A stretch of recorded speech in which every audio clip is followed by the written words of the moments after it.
ayaw nila kay Duterte.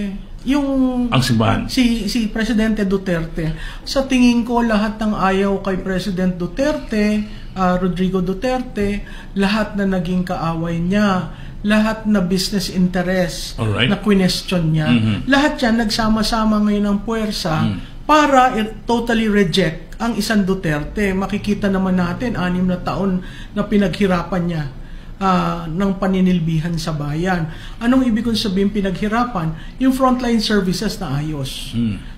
Example, mahaba na ang lisensya, mahaba na ang pahina ng passport, sinorten niya yung requirement ng birth certificate para sa first time na nagtatrabaho. So marami siyang ginawa apart from yung usapan sa droga at saka sa pag-solba with finality. Yung 50 at that time, it was 53 years of the CPP, NPA, NDF. So pag pinagsama mo to, makikita mo talagang payback ang nangyayari ngayon. At sinasama yung anak. Pati yung build maganda eh. Oo, pati yan. Yung infrastructure development, maganda ang plano. Kaya nga nung tumakbo yung anak, lahat tayo nag-ambisyon dun sa continuity na matuloy yung build kasi yun ang kailangan natin. Imaginein mo 5% of GDP was used for public infrastructure. Ngayon wala na yan.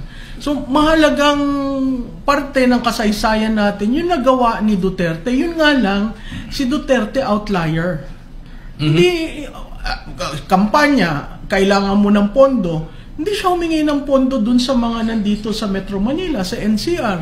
Ang tumulong sa kanya, Mindanao. Late siya sa ball game. Hindi siya nag-rely on political world leaders. Dadalawa lang ang gobernadora na sumuporta sa kanya. So talagang tinapon niya yung playbook, pero nanalo. Ngayon, nakikita natin, parang gusto ng lahat na naisatabi na tahimik ng 6 na taon, balikan siya. At ito na nga, sa Quadcom, di ba, lumabas siya, sa Senado, lumabas siya. Ang anak niya, dahil isang Duterte, sa simula pa lang, gusto ng alsin. Bakit ayaw ng mga movers and shakers dito sa national ang matandang Duterte?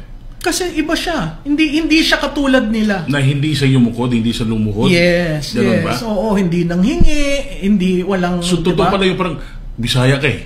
Hindi, pero actually, masakit nga yan dahil nakita mo naman yung pagbabago. Ano ba ang hahanapin mo? Kahit na yung crisis na ginawa ng Mauti, na-handle niya ng tama eh. Kung sa panahon ngayon, ewan mo, baka nagkaubos-ubos na yung lahat doon, di ba? Kahit sa COVID. Wala namang perfectong leader sa COVID diba? Pero he made the hard decisions. Ang importante sa leader kasi, you make the decision. You don't allow anybody else. At siya ang sisisihin. Consistent siya dun sa Senado. Sinabi niya, tungkol sa war on drugs, ako sisihin nyo, wag yung mga tao ko. The buck stops at me. That's right. Ma'am, pwede ba nating brutally frank aminin na ang hypocrisy ay nananaig dahil sa mga politiko at sa oligarkiya? Oo. Ever since naman yan ang problema ng Pilipinas eh. Yung uri ng politiko natin at uri ng oligarkiya na may control sa politiko. Kung titingnan nyo, sa bawat eleksyon, ang oligarkiya napakahalaga, lalo na pagdating sa fund donors. No? Napaka-importante yan. Merong matitinong oligarkiya. At merong oligarkiya na sabihin na natin kailangan ma-return on investment ang ginastos sa iyo. Ayun ang problema, no? Nasisira yung spirit ng true leadership. Kaya yung issue na dapat may public finance sa kampanya, parating sinasabi nun. Kasi doon sa ibang bansa, may state funding. Pero wala tayong political party eh. Yung political party natin, nakre-create, nawawala tuwing eleksyon. Multi-party system tayo. Hindi katulad ng ibang bansa, dalawa lang. Mas maganda dun dalawa. Kasi kontrolado mo lahat. Tapos may training. Kung hindi ka nasa posisyon, yung hindi sa posisyon, para siyang shadow government na natututo. Okay, malalim to, Idol. Ang bakit ayaw ng ilan kay dating Presidente Digong Duterte?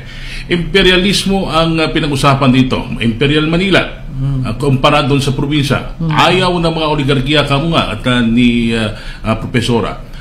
Pero after that, kasi hindi sila makaporma kay Digong, kaya nanay yung galit sa kanila. After 6 years, talagang suportahan nilang ayaw kay Digong.